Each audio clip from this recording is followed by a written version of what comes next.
Il est 9 h et il fait déjà super chaud. Hey les geeks, c'est Mathéo et on se retrouve pour une toute nouvelle vidéo, un récap ciné et série, avec même un peu de jeux vidéo, votre dose quotidienne d'actualité à ne pas manquer. Bref, mine de rien aujourd'hui, très joli programme, nous parlerons notamment des acteurs les mieux payés en 2020, mais nous parlerons aussi du Prince de Bel-Air, de différents contrats et de la Xbox, bref, pas mal de choses à dire. Mais du coup, ne perdons pas plus de temps et actualisons.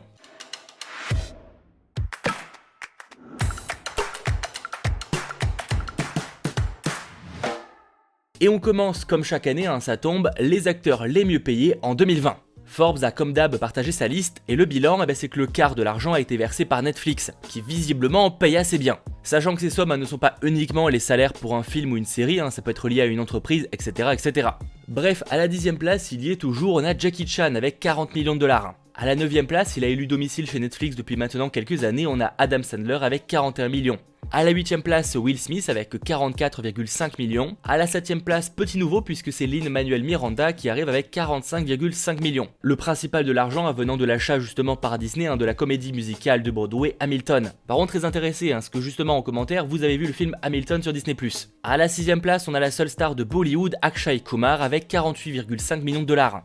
À la 5e place, Vin Diesel avec 54 millions, sachant que son gros film Fast and Furious 9 n'est pas encore sorti. À la 4e place, on retrouve Ben Affleck avec 55 millions, et à la 3e place, Mark Wahlberg avec 58 millions. À la 2e place, un peu plus surprenant, on a Ryan Reynolds avec 71,5 millions de dollars, sachant que 20 millions viennent directement de Netflix avec Six Underground et Red Notice. Et à la première place, il y est pour la 2e année consécutive, on a The Rock avec 87,5 millions de dollars. Et là aussi, un peu plus de 23 millions viennent directement de Netflix pour le prochain film Red Notice, où il y aura aussi un Gal Gadot. Bref, voilà le classement, passons plutôt à autre chose avec notamment un reboot du Prince de Bel-Air qui est en préparation. Ouais, vous allez voir qu'aujourd'hui au niveau des transitions, c'est pas la folie. Alors rassurez-vous, ne vous attendez pas à une banale repompe de l'original, pas du tout. Enfin visiblement. L'idée de ce reboot vient du réalisateur Morgan Cooper qui a tourné et publié une bande-annonce de 4 minutes où il a imaginé une version dramatique du Prince de Bel-Air. La vidéo a à l'époque fait le buzz et Will Smith lui-même l'avait approuvé. Preuve, il sera même producteur du projet. Et en vrai un caméo serait cool, mais là c'est simple spéculation. Pour le coup le synopsis restera le même, c'est un jeune des quartiers durs qui est envoyé chez son oncle et sa tante dans la banlieue chic de Los Angeles. Mais on quittera cette fois la sitcom colorée et comique d'une durée de 20 minutes par épisode pour passer sur quelque chose d'approchant les 1 heure et beaucoup plus sombre. Pour l'instant encore aucun diffuseur de choisi, mais Peacock, Netflix et HBO Max seraient apparemment intéressés.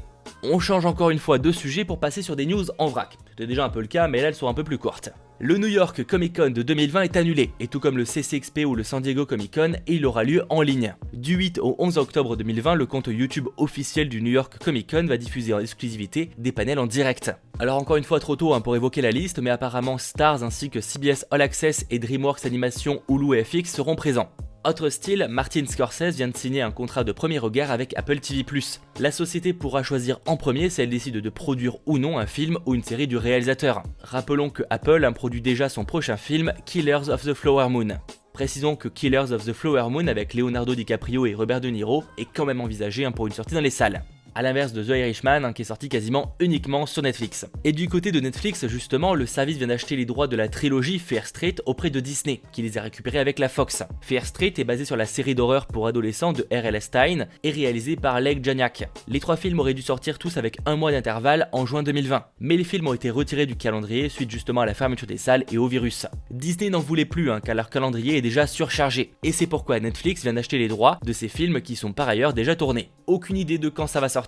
Côté Amazon, le film My Spy, qui arrivera chez nous en France sur Prime Video le 25 août, est déjà dispo aux US, et visiblement il cartonne. Selon Deadline, le studio recherche déjà à en faire une suite, et négocie actuellement avec les équipes comme Dave Bautista pour leur retour. C'est l'histoire d'un agent de la CIA qui se retrouve à surveiller une famille et qui va apprendre les ficelles du métier à la petite fille de 9 ans. Et autre projet, après Nicky Larson, Philippe Lachaud tease déjà son prochain film, son 5e film qui commencera à tourner le 19 août. Alors cette fois pas d'adaptation de manga, mais il cite quand même que ce sera un énorme kiff de gosse.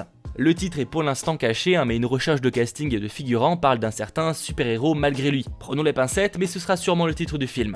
Du super-héros made in France, pourquoi pas, sachant qu'on aura quand même comment je suis devenu super-héros fin 2020. Et pour terminer ce récap, parlons jeux vidéo et notamment parlons Halo et Xbox. C'est officiel, Microsoft confirme que la Xbox Series X sortira en novembre. Alors bon, on va pas se mentir, c'est pas vraiment surprenant, mais là au moins c'est confirmé. Et la PlayStation 5 fera probablement de même.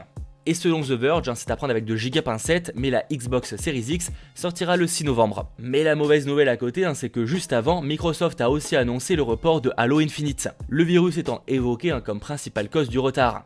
Et en vrai, on va pas se mentir, vu justement le retour des joueurs, c'est pas forcément une mauvaise chose. En revanche, pour le lancement de la nouvelle console, c'est un coup dur. Halo Infinite devait être le jeu phare du lancement de la console, et là il sera pas là avant 2021. Bref, affaire à suivre, mais assez hâte d'en apprendre plus sur ces nouvelles consoles. Et en espérant quand même qu'ils balanceront la date via un événement un peu plus stylé que simplement un communiqué, histoire de nous faire un peu oublier le report de Halo Infinite. Bref, c'est tout pour ce récap ciné, séries et jeux vidéo du jour, j'espère évidemment qu'il vous aura plu, comme d'hab si c'est le cas, pensez à lâcher le pouce bleu, pensez aussi à vous abonner, et j'en remercie évidemment les différents sponsors de la chaîne, merci à vous, notamment au Super Geek, et je pense à Jib YouTube qui vient de nous rejoindre, merci à toi. On se retrouve en tout cas très vite pour de nouvelles vidéos et de nouveaux lives, c'était votre geek Mathéo, ciao tout le monde.